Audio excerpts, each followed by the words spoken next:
Ela alcançou um sucesso histórico nos Everglades, algo que, segundo Carlo Byron, da Fox 35, está ajudando a remover pitons birmanesas em números recordes. Quando a Flórida anunciou que soltaria predadores para conter a invasão, a ideia foi ridicularizada. Parecia perigosa, mas nasceu do desespero. Os Everglades estavam morrendo, e não havia alternativa. O problema começou décadas antes. Nos anos 1990, o furacão Andrew devastou o sul da Flórida e destruiu uma criação de répteis perto de Miami, permitindo que cobras exóticas escapassem. Muitos donos também liberaram suas pitons de estimação nos pântanos. No início, pareciam poucos animais, até que a população explodiu. Hoje, estima-se entre 100 mil e 300 mil serpentes vivendo nos pântanos, e cada fêmea pode pôr até 100 ovos. O resultado foi catastrófico. Guaxinins diminuíram 99%, gambás 98%, linces 87%, e coelhos dos pântanos praticamente sumiram. Até os veados quase desapareceram. O silêncio tomou o lugar da vida selvagem, e quase ninguém percebeu. Essas cobras prosperaram porque encontraram um ambiente perfeito: calor, umidade e presas abundantes, sem predadores naturais. Camufladas entre o capim, tornaram-se caçadoras invisíveis. Para os cientistas, era como enfrentar um inimigo impossível de rastrear. Um predador de topo capaz até de engolir um veado inteiro. Vídeos de pitons lutando contra jacarés começaram a circular, chocando o mundo. Em uma cadeia alimentar antes dominada por predadores nativos, a piton havia tomado o trono. O que antes simbolizava a beleza selvagem da Flórida, agora se tornava um campo de batalha. E a natureza estava perdendo feio. Mesmo assim, os impactos iam muito além da vida animal. Os Everglades, com seu ecossistema avaliado em 31,5 bilhões de dólares, sustentam turismo, pesca e o controle de enchentes para milhões de pessoas. E, a cada ano, a ameaça das pitons crescia. Pesquisadores e caçadores já capturaram mais de 23 mil cobras, mas isso representa menos de 1% do total estimado. O restante permanece oculto, reproduzindo-se, espalhando-se e devorando em silêncio. O pântano que antes pulsava de vida agora ecoa vazio. Enquanto as autoridades buscavam soluções, nada parecia funcionar. O ecossistema estava colapsando por dentro, e as risadas sobre a ideia maluca da Flórida logo se transformariam em silêncio. A verdadeira piada era que, enquanto todos zombavam do plano, o apocalipse já havia começado. Não foi barulhento nem explosivo. Foi silencioso, sorrateiro e assustadoramente real. Durante anos, acreditou-se que seria possível reconquistar os Everglades. Mas o que veio a seguir mostrou o quanto essa esperança era ilusória. Desespero e fracasso. A resposta da Flórida à invasão das pitons parecia a saída de um filme de aventura. As autoridades abriram os portões para caçadores, cientistas e qualquer pessoa corajosa o suficiente para atravessar quilômetros de pântano em busca dos invasores rastejantes. Em 2013, surgiu o Desafio da Piton da Flórida, um evento de 10 dias que soava ao mesmo tempo audacioso e desesperado. Centenas de pessoas apareceram com armadilhas, ganchos e nervos de aço, dispostas a fazer o que décadas de políticas não conseguiram. Em 2024, o evento se tornou um espetáculo anual.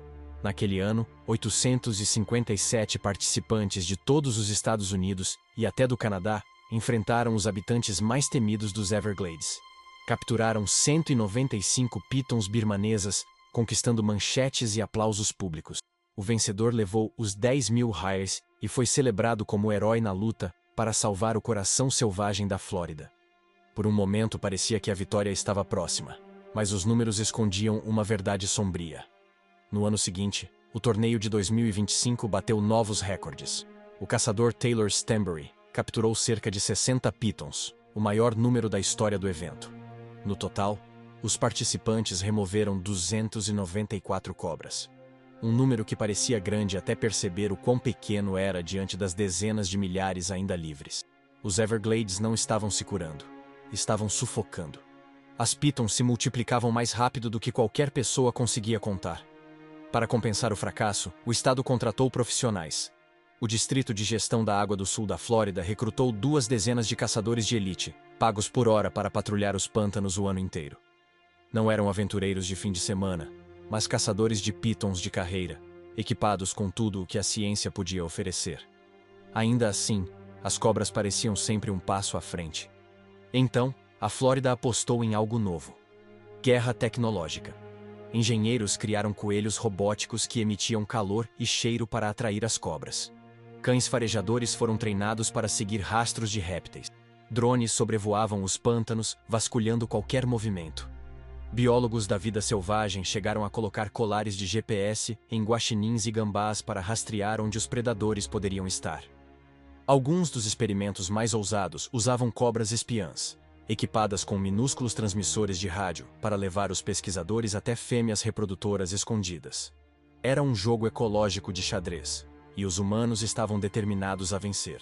Mesmo assim, quanto mais lutavam, mais rápido as cobras se espalhavam. Desde 2017, contratados removeram mais de 23 mil pitons da natureza. O que soa impressionante até saber que os especialistas acreditam que isso ainda representa menos de 1% da população total. Nem mesmo campanhas massivas de remoção fizeram diferença. A cada cobra retirada, dezenas mais nasciam em outro lugar. Era como tentar esvaziar o oceano com um balde. A frustração era evidente. Anos de esforços, bilhões de dólares e uma lista interminável de experimentos levaram à mesma e desanimadora conclusão: as pitons não vão embora. O máximo que se pode fazer é desacelerá-las. Cientistas começaram a admitir publicamente o que muitos já temiam em silêncio: a erradicação total é impossível. Esses predadores reivindicaram os Everglades como seu território, e ninguém descobriu como recuperá-lo. Cada tentativa fracassada aumentava a sensação de impotência. Caçadores avançavam mais fundo nos pântanos, drones voavam mais alto e a tecnologia ficava mais sofisticada. Mas as cobras se adaptavam ainda mais rápido.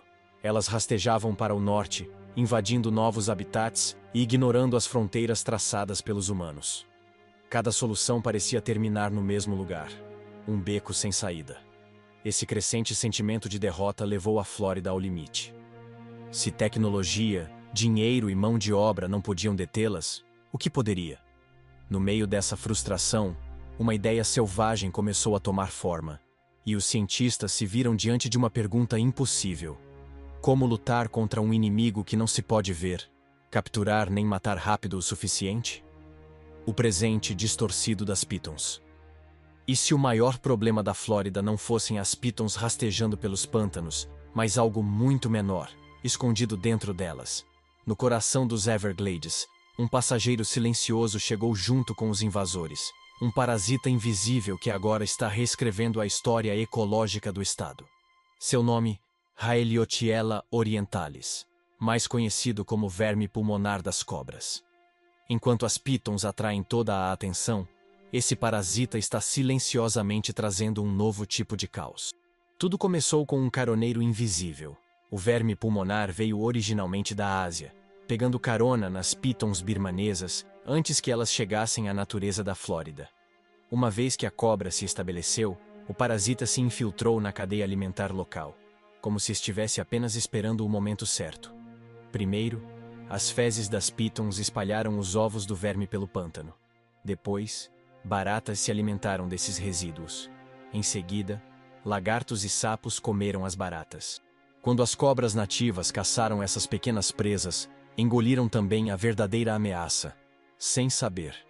Dentro do corpo da cobra, as larvas iniciaram sua jornada. Atravessaram o estômago e migraram para os pulmões, onde cresceram e se alimentaram. Para muitas cobras nativas, especialmente as menores, a infecção é brutal. Os vermes se alimentam de sangue e tecido, sufocando lentamente o animal por dentro. Respirar se torna uma luta, a energia desaparece, e algumas simplesmente morrem de fome, incapazes de caçar. Pesquisadores encontraram cobras sofrendo de pneumonia, lesões abertas nos pulmões e, em alguns casos, dezenas de vermes rastejando pela boca. É algo que não se esquece depois de ver. O verdadeiro choque veio quando os cientistas perceberam o quão longe o verme pulmonar havia se espalhado. 18 espécies de cobras nativas da Flórida já estão infectadas por um verme pulmonar trazido pelas pitons birmanesas. O parasita se espalhou por dezenas de condados, chegando até o norte do estado. E agora, mesmo sem depender das Pythons, continua avançando sozinho. Um inimigo invisível que ameaça todo o ecossistema. À medida que as cobras locais morrem, o equilíbrio natural entra em colapso. Os roedores se multiplicam, predadores menores perdem suas presas e o sistema inteiro se desequilibra. Essas cobras, antes fundamentais no controle de pragas, tornaram-se vítimas. E mesmo que todas as Pythons fossem removidas, o parasita sobreviveria nela, prosperando justamente nas espécies que deveriam proteger a natureza da flora. Enquanto isso, o Estado recorre a tecnologias inusitadas, como coelhos robóticos, para capturar Pythons invasoras. Mas um mistério intriga os cientistas. A víbora mocassin d'água da Flórida parece imune ao parasita, e ninguém sabe por quê. Essa resistência é uma das poucas esperanças em meio ao caos. A crise, porém, se tornou algo muito maior. O que começou como uma guerra contra cobras gigantes evoluiu para uma epidemia ecológica sem cura ou tratamento. Cada cobra infectada libera mais parasitas, e o ecossistema enfraquece a cada ciclo. Diante disso, a Flórida tomou uma decisão extrema e amplamente ridicularizada: soltar centenas de cobras índigo orientais, uma espécie nativa e não venenosa, para combater as Pythons. A ideia gerou piadas, memes e manchetes sensacionalistas. Mais cobras? O que poderia dar errado? Zombaram nas redes. Até conservacionistas hesitaram em apoiá-la. Mas por trás do ceticismo havia desespero. A Flórida não estava apenas lutando contra um predador. Estava enfrentando uma praga invisível, que ameaçava reescrever o por anos. A Flórida foi motivo de piada. O estado que passara décadas tentando eliminar cobras, agora estava soltando mais. Parecia loucura, mas o que poucos sabiam é que a cobra índigo oriental nunca foi vilã. Era o herói esquecido. Antigamente comum em todo o sudeste dos Estados Unidos, a espécie quase desapareceu por causa da destruição do habitat e da caça. Ainda assim, guardava uma característica crucial. Era o predador natural das Pythons. As índigos se alimentam de outras cobras, inclusive das venenosas, e o fazem sem medo. Por trás das manchetes zombeteiras, cientistas trabalhavam havia anos em um plano detalhado, criando indivíduos em cativeiro, restaurando florestas e reintroduzindo o imperador da floresta com precisão cirúrgica. O problema foi o timing. Em um estado conhecido por decisões excêntricas, a ideia parecia mais um desastre anunciado. Mas, na verdade, tratava-se de um retorno às origens da ecologia. Usar o equilíbrio natural, e não a força, para reparar o que os humanos haviam danificado. A cobra índigo representava restauração, não caos. Nas florestas de pinheiros do sudeste, ela reinava em silêncio. Longa, ágil e destemida, podia chegar a 2,7 metros, com escamas azuis e negras que reluziam sob o sol. Não era venenosa nem agressiva com humanos, mas no seu domínio era soberana, imune ao veneno das cascavéis, caçando serpentes, roedores, aves e até tartarugas com calma e eficiência.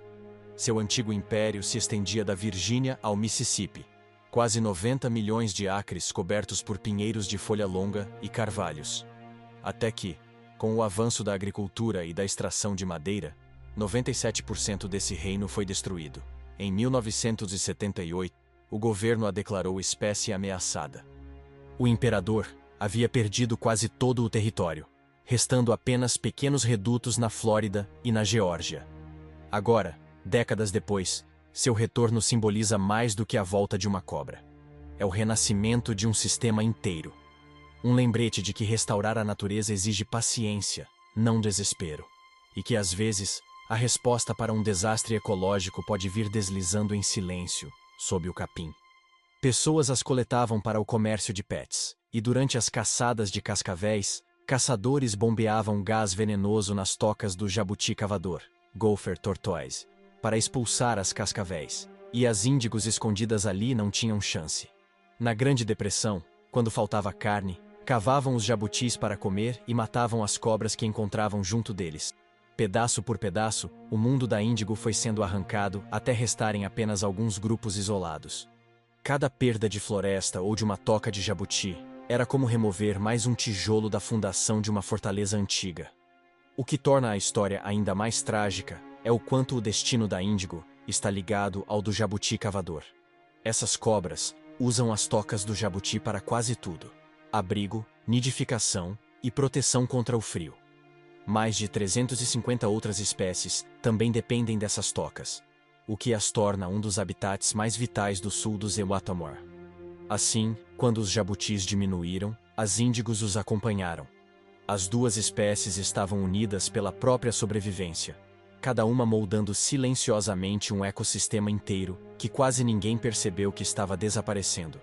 As cobras são belas, e as índigos adoram comer serpentes venenosas, ajudando a manter o ecossistema em equilíbrio. E apesar de quase terem sido extintas, em certo momento restavam menos de 50 populações reprodutivas conhecidas, a cobra índigo oriental guardava algo extraordinário. Uma característica que poderia torná-la mais do que uma relíquia do passado. Ela é uma caçadora nata de serpentes, sem medo de veneno ou de tamanho. Em uma região que agora luta contra as pitons invasoras, isso pode significar tudo. A história do imperador não acabou. Ela está numa encruzilhada entre o que já foi e o que pode ser restaurado. Carrega a memória de florestas antigas e a promessa de um equilíbrio que pode voltar.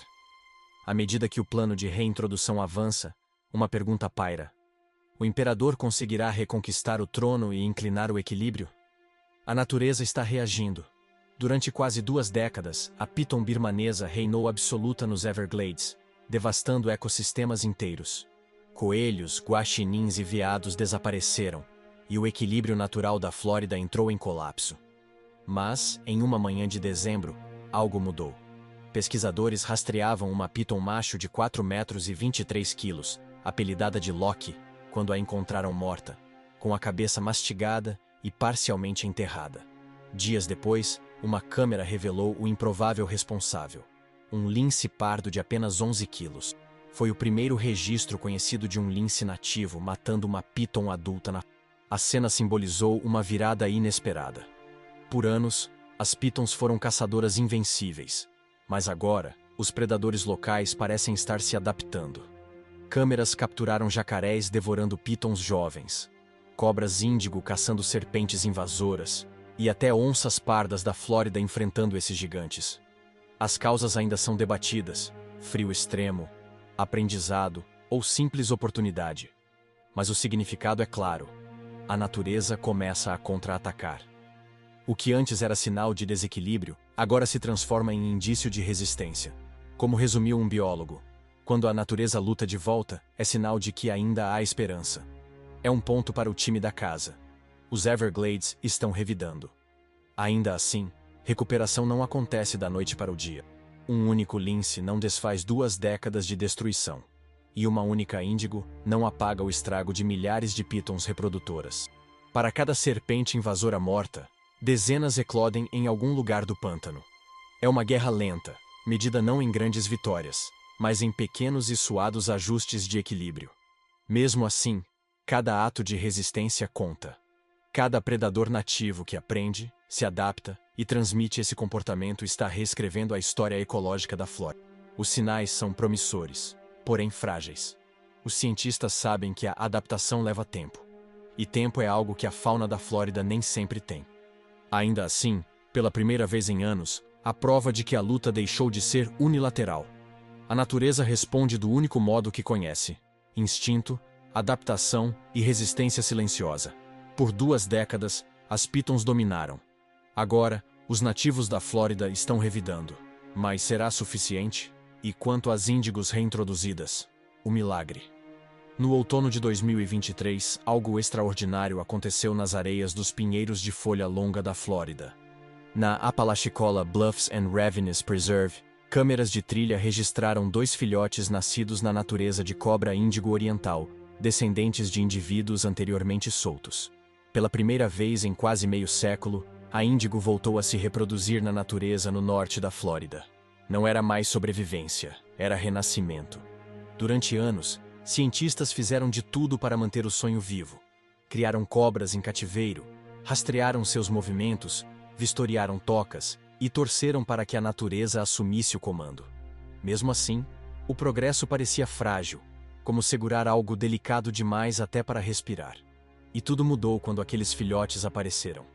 Quando biólogos confirmaram que um dos jovens não tinha marcação, ou seja, nasceu fora de qualquer auxílio humano, ficou provado que o projeto estava funcionando.